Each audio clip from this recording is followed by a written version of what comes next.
A nova moda entre os influenciadores é mostrar a família da margarina, aquela família perfeita, aquela mesma estética das propagandas de margarina dos anos 2000, anos 90. Vamos assistir aqui comigo um vídeo do Júlio Lobo comentando um pouco sobre isso e o que isso pode afetar na sua autoestima com a sua própria família. Vamos lá. Muito da estética que nós vemos na internet, quando a gente acompanha lares pelo Instagram, pelo YouTube, é uma estética que cria um engano muito perigoso nas nossas vidas. A ideia, a fantasia de que a vida pode ser organizada, bonita e limpa o tempo todo. Eu estou nesse momento, gravando aqui na sala da minha casa, as crianças estão todas brincando no quarto, hora ou outra você vai ouvir gritos ou até choros. E como você pode ver, eu tenho uma série de coisas, desde luminárias improvisadas que foram quebradas por crianças, sacolas de coisas, ou seja, estamos em um cenário nem um pouco aesthetic, como nós já conversamos anteriormente. E essa é a realidade de como a vida roda. A vida nem sempre ela precisa ser 100% estruturada. E eu digo até que é um pouco perigoso buscar por estrutura quando o caos é o estado nativo das coisas. Perfeito, olha só que legal essa colocação, né? Eu gosto muito do Júlio, né? Ele sempre traz colocações muito interessantes. Mas olha o argumento que ele traz aqui, né? E eu quero ver como ele vai construir isso, né? Mas é uma questão que a gente já comentou muito aqui no canal, a gente já conversou muito sobre isso, né? Como esses influenciadores, esses blogueiros, enfim, seja como você queira chamar, né? Essas pessoas famosas que mostram a sua vida, né? Na internet, o que parece sempre é que a vida deles é totalmente organizada, né? Como se a vida deles fosse exatamente aquilo que eles mostram nas redes sociais. Mas o que eles não querem que a gente saiba, afinal a gente também não quer saber, é que o que eles mostram ali é apenas um recorte, é apenas um ângulo. Se a gente pensar até numa questão de uma câmera, né?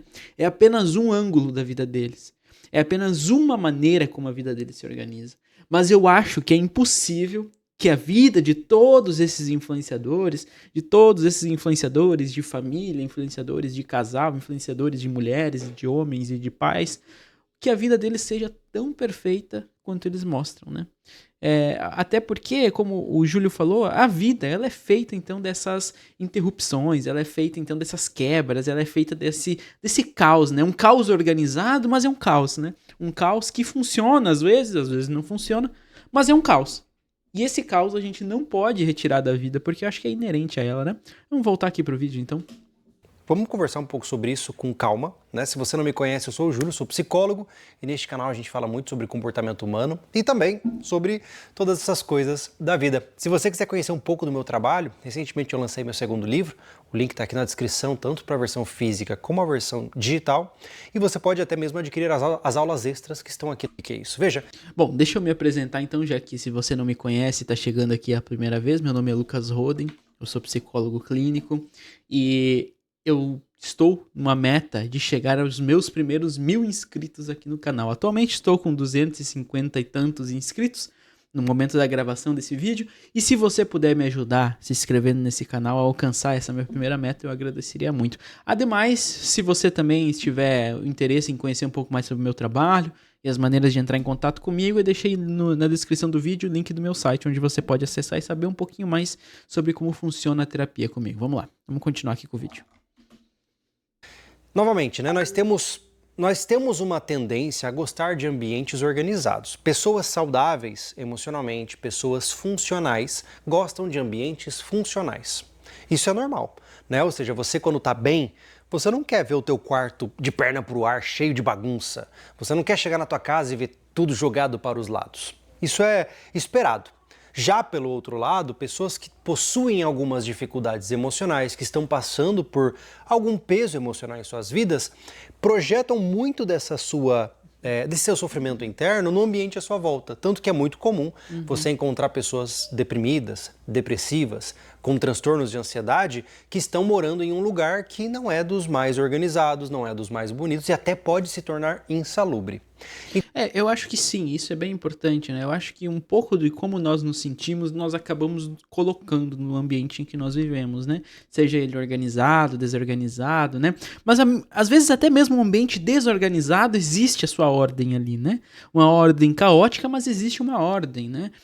Agora, o que a gente vai começar a notar é às vezes quando a pessoa que era muito organizada começa a se desleixar, digamos assim, com a organização da casa, começa a pecar, então, com aqueles comportamentos que ela tinha de cuidado, que anteriormente, então, seriam muito importantes para ela, ou ao contrário, né? Quando aquela pessoa que sempre foi desorganizada, nunca teve nem aí para isso, ou que sempre levou a vida desse jeito, mas era a vida que ela se organizava, aí do nada, assim, ela muda radicalmente, né, o comportamento. Nesses momentos, eu, enquanto psicólogo, pelo menos, ali eu ligo um sinalzinho de alerta, né, vamos olhar, vamos ver o que isso significa, por que isso está acontecendo, né, porque isso pode estar também encobrindo ou escondendo questões daquele sujeito, né, como questões emocionais que ela vem mudando. Por exemplo, um caso, ou um transtorno, enfim, uma questão que é muito comum disso acontecer são pessoas bipolares, né?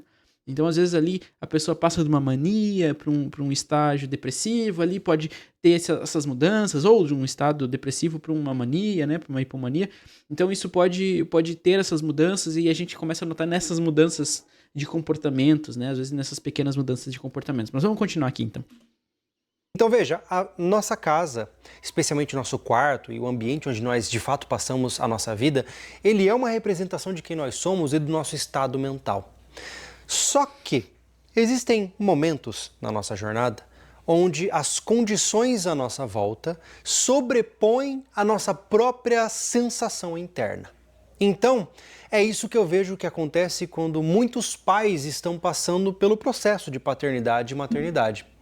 Quando você tem crianças pequenas em casa, não é de se surpreender que você vai passar o dia catando coisas do chão. Inclusive, por exemplo, tem um estojo aqui, ali do lado tem um pedaço de coisa, porque crianças em fase exploratória vão pegar coisas, vão bagunçar as coisas e vão deixá-las em qualquer lugar e você sai correndo e tentando pegar as coisas de volta, ensinando a criança a lidar com aquilo e organizar a casa. E esse é um momento que não necessariamente projeta o que está dentro da sua cabeça, mas o estado da vida em que você está. E qual...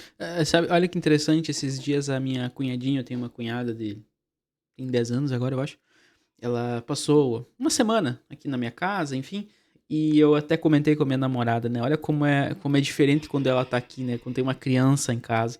Porque a casa, assim, não que a minha casa seja mais organizada possível, assim, mas era uma outra bagunça, uma bagunça de outra ordem, né? Por quê? Porque era a bagunça, era a vida da minha cunhada que estava ali, né? A vida daquela criança que ela estava vivendo aquela casa. Ela organizou a casa da maneira como ela queria utilizar a nossa casa, né? Então, com os brinquedos em tal lugar, outras coisas em tal lugar, as coisinhas que ela trouxe das roupas em outro lugar, né? Então, ela organizou aquela casa de uma maneira diferente. E a gente notou até que a nossa rotina mudou por conta disso, né? Mesmo tendo sido, sei lá, 4, 5 dias que ela ficou aqui, né? Mas uma coisa que às vezes, até vou mudar de câmera aqui, até mais fácil pra falar. Uma coisa que às vezes esses influenciadores aí de lifestyle e tal, eles não demonstram nas redes sociais, né? É que a rotina que eles vivem, normalmente, não é uma rotina que cabe na realidade das pessoas, dos civis como nós, né? É uma rotina que é construída especificamente para a criação de conteúdo. Então, muitos desses influenciadores, e aí a gente vai pegar esses influenciadores aí milionários, tem uma equipe de cuidado para as crianças, tem uma equipe de cuidado com a casa, tem 2 ou 3 funcionários que vão cuidar, vão organizar, vão limpar, vão fazer comida para eles. O trabalho deles não é um trabalho, muitas vezes, que exige bater ponto, sair de casa, enfim, aquela rotina de um trabalhador CLT, digamos assim, né, que precisa ter essa rotina mais regrada, porque tem organizações a serem feitas durante a semana. O que eu quero dizer? É que a ideia que eles passam, a visão que eles passam daquela vida é uma vida que não é real. Não é real. É real na realidade deles, mas ela não consegue ser escalonada para todo mundo, porque a gente não vive aquela vida deles. Aquela vida deles é construída daquela maneira. É construída para parecer daquele jeito. É construída para se demonstrar daquele jeito, né? Então, muitas vezes a gente se sente frustrado com tudo isso, porque a gente olha para aquela realidade irreal, aquela concepção de vida que não cabe muitas vezes na nossa própria vida, e fica pensando e fica frustrado com o que nós temos, fica frustrado com o relacionamento, fica frustrado com os filhos, fica frustrado com a maneira que você organiza a sua casa, seja lá o que for, enfim, né? É uma frustração que advém desse lugar de uma vida que é idealizada, de uma vida que não existe, não é palpável, né? Pelo menos para a grande maioria das pessoas. Vamos continuar aqui para ver o que o Júlio vai comentar mais. O problema disso? O problema é não aceitar isso. Esse é o primeiro problema. O segundo problema é, por mais estranho que soe, não curtir isso. O não aceitar... Agora que eu vi que é Pompom, veio deitar aqui, ó. Ó, Pompom aqui, ó. Aí, aqui, ó. Foi deitar um pouquinho ali. Vamos voltar. É porque eu vejo que existem muitos conflitos, eu vejo isso na minha prática clínica, existem muitos conflitos entre marido e mulher, passando por situações onde, por exemplo, o homem trabalha o dia inteiro, chega em casa, vê a casa bagunçada e briga com a mulher. Mas não é porque a mulher não quis arrumar, mas é porque ela está sempre sobrecarregada e não deu conta da bagunça que as crianças da casa estão fazendo. E isso cria uma série de problemas de incompatibilidade entre o momento atual que o casal vive com as expectativas que eles possuem sobre as coisas. Mais do que isso, como eu disse... Sem falar, né? Até eu acho que o Júlio poderia ter comentado, né? Sem falar que normalmente isso carrega um grau de machismo, né? Intrínseco. Porque muitas vezes, hoje na realidade do brasileiro, assim, eu acho que já há muitas décadas, né? Essa coisa ideal do homem que trabalha fora e a mulher que é do lar, assim, ela é muito diminuta, né? Poucas famílias têm essa realidade, né? Por quê? Porque a mulher precisa trabalhar fora também para sustentar a casa. Né? A renda é curta, os salários são curtos, então a mulher também precisa trabalhar fora, também precisa ter seu sustento para poder trazer renda para dentro de casa. Mas o que não se fala muitas vezes, então, é dessa dupla jornada de trabalho que essa mulher às vezes tem que ter, de trabalhar fora de casa, voltar para casa, fazer os serviços domésticos e cuidar das crianças, né? E que não todos, mas muitos homens se relegam desse trabalho, na verdade, né? Não se colocam nessa posição, às vezes, de ajudar com os serviços domésticos, ou de se importar, ou de se empenhar nos serviços, né, no cuidado das crianças. Então, mesmo nessa dinâmica, então, mesmo nesses problemas que possam surgir aí dentro de um casal, de relacionamento, a gente pode pensar até numa dinâmica que é estritamente do patriarcado, né? Do patriarcado que relega, então, essa posição da mulher a essa posição do cuidado e do serviço doméstico, né? Inicialmente, você entra no Instagram e vê pessoas lá com 5 filhas e uma casa perfeita.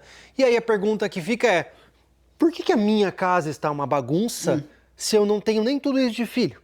E aí começa a vir a sensação de culpa. Não é incomum encontrar mulheres, especialmente donas de casa, que se sentem fracassadas, se sentem preguiçosas, desleixadas, uma série de adjetivos sérios para explicar por que elas não têm uma casa instagramável numa condição como essa que elas veem.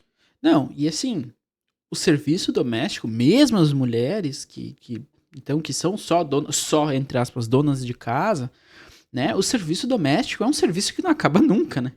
Um serviço que não acaba nunca, é um serviço que não é remunerado, muitas vezes não é visto, né? Então não é reconhecido, e é um serviço que não acaba nunca. Todo dia você vai ter serviço se você ficar em casa, todo dia, né?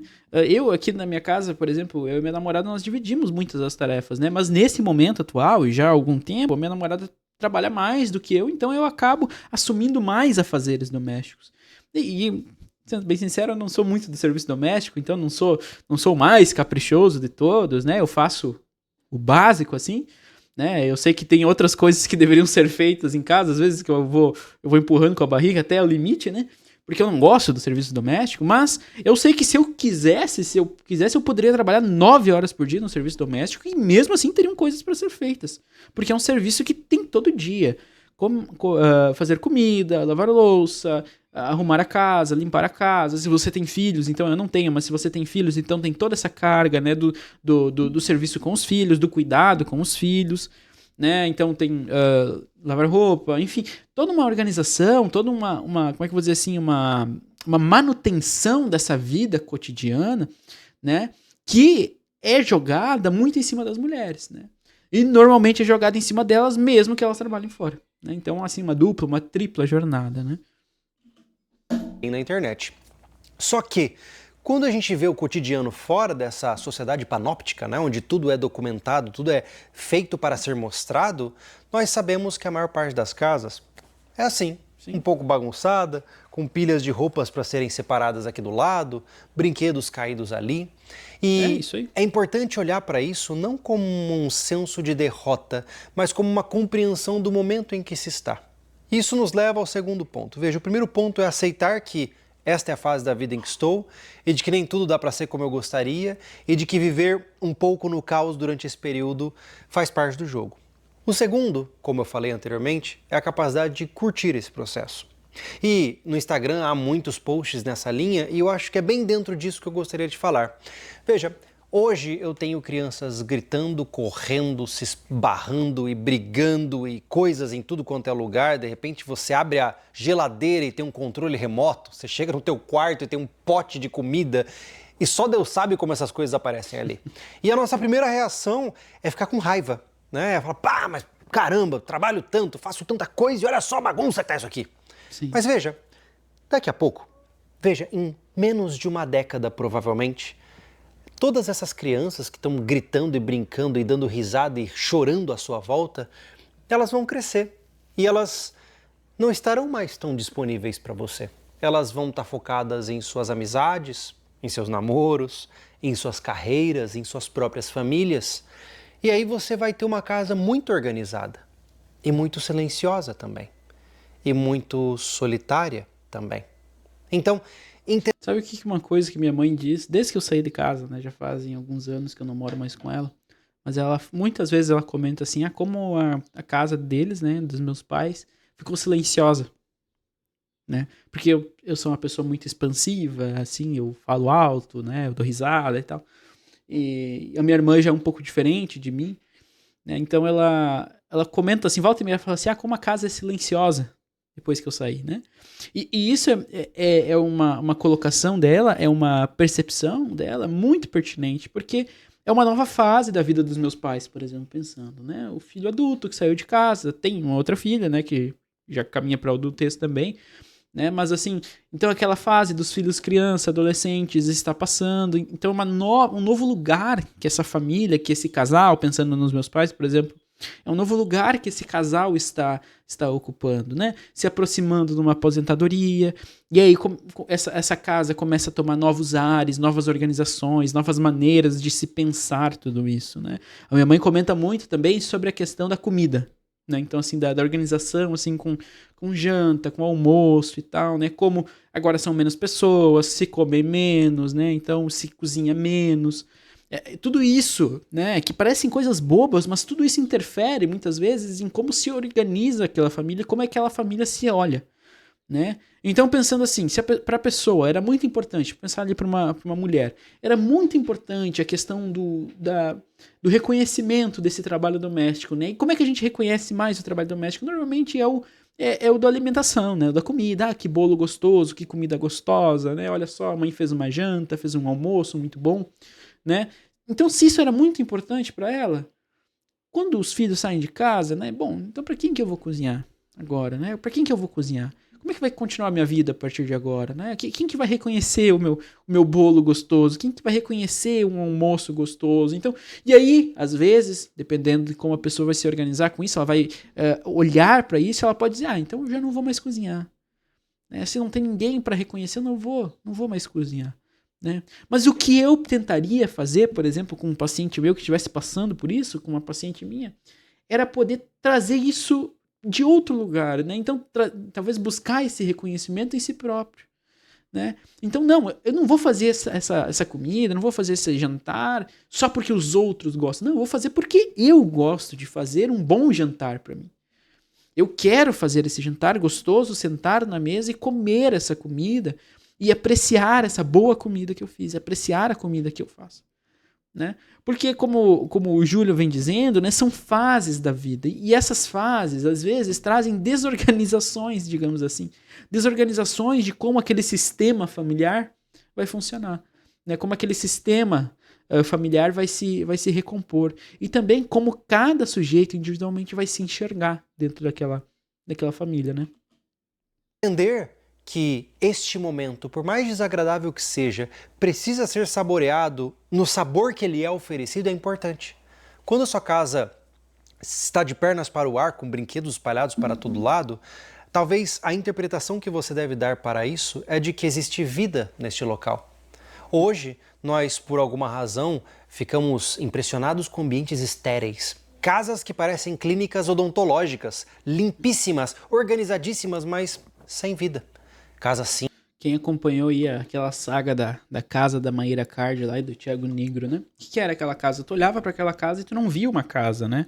Tu via um ambiente bonito, né? Para quem gosta, enfim. Então, olha só, ângulos bonitos, né? Enfim, algo aesthetic, como ele falou, né? Mas tu não via uma casa real ali, tu não via um lar, né? Parecia mais um showroom, né? Um showroom. E aí, se vocês cuidarem, né? Acho que até agora, se não me engano, até a Mayra Card apagou o TikTok, qualquer coisa assim. Mas eles postaram um vídeo, né? Sobre uma nova casa que eles compraram, né?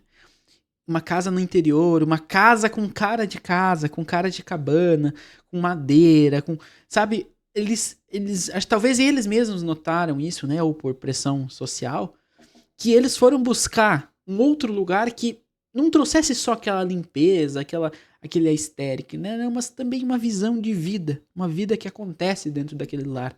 Né? Porque um lar muito limpo, como ele diz assim, uma cozinha muito limpa, uma sala muito organizada, um quarto muito ajeitado, o que passa a sensação para mim? De que ninguém vive naquele lugar. Sempre vai ter alguma coisinha fora, né? Um objeto em outro lugar que não deveria. Uma loucinha para lavar, às vezes ali, né? De um lanche que você fez, um farelo de pão em cima da mesa, né? Porque tudo isso traz a sensação de que existem pessoas vivendo naquele lugar, existem pessoas convivendo, né? Usando aquele ambiente, né? E isso serve para a família também, né? Uma família muito organizada, às vezes muito metódica, assim, passa a sensação de que aquela família não vive necessariamente, né? E aquela família muito desorganizada também, muito fora do prumo, às vezes também parece, nossa, essa família não consegue ter nenhum tipo de lógica, né? Então, acho que existe, talvez o mundo ideal seria ter um pouco dos dois, né? Um pouco de organização na própria desorganização, né? Cinzas, escuras, estranhas, com grande amplitude e pouquíssimo aconchego. Então, veja, não se sinta mal quando a sua casa está de pernas para o ar porque você tem vida dentro de casa. Essa vida não estará aí para sempre. Infelizmente, não é todo dia que você vai ouvir, por exemplo, choros de criança lá no fundo. Hora ou outra, daqui a pouco, eu estou ouvindo a Laurinha chorando agora. Daqui a pouco ela vai crescer. Chorou. E aí, quando ela crescer, ela não vai mais estar por aqui para chorar, para pedir minha atenção, para me mostrar uma coisa engraçada que ela pegou do chão e quer explorar comigo. É assim que acontece. A vida ela é composta de fases, de episódios, de períodos que são caracteristicamente passageiros. E um dos nossos desafios é aceitar a vida como ela é naquele momento e aceitar também que o que fica vai ser a memória. Então, relaxa com essa história de casa bonita. Faz o que dá para fazer, mantenha o mínimo organizado. Se a louça está limpa e a casa está minimamente viável, está tudo certo. Eventualmente, você vai sobrepor as suas dificuldades. Então, o que acontece... Vem para cá, Laura. Vem com o pai. Então, o que acontece é que, eventualmente, este bebê vai ter, por exemplo, uns 15 anos e vai dizer, eu não tenho mais paciência, é um tédio ficar nessa casa. Sabe o que eu quero, pai? Sair com os meus amigos. E aí não tem mais bagunça, não tem mais barulho. Então, tudo no seu tempo, as coisas vão se encaixando. Isso aí, pessoal. Eu acho que foi um vídeo muito legal, muito interessante a gente poder conversar sobre isso. Eu acho que é um tema que inflige, que abala muitas famílias, né? E que as redes sociais, por vezes, criam essa coisa idealizada, essa coisa chata do que é ser família, do que é ter família, né? Uma caricatura, E eu acho que caricatura é boa palavra, né? Cria uma caricatura do que é uma família, né? Uma caricatura, uma construção que na realidade pouco a gente consegue encontrar, né? Bom, se você gostou do vídeo, se você achou minimamente interessante qualquer coisa que eu tenha dito aqui, considere deixar um like, se inscrever no canal. Além disso, como eu disse, eu estou com a meta de chegar nos meus primeiros 1000 inscritos aqui no canal, então se você puder deixar uma inscrição, eu ficaria muito, muito feliz. E também, se eventualmente você gostaria de poder pensar um pouco sobre a sua própria família, pensar um pouco sobre como a sua família se organiza, quem sabe, deixei aqui na descrição do vídeo o link do meu site, onde você pode acessar e saber um pouquinho mais sobre o meu trabalho e as maneiras de entrar em contato também, tá bom? No mais seria isso, agradeço a visualização de todos, forte abraço, valeu, falou e até o próximo vídeo.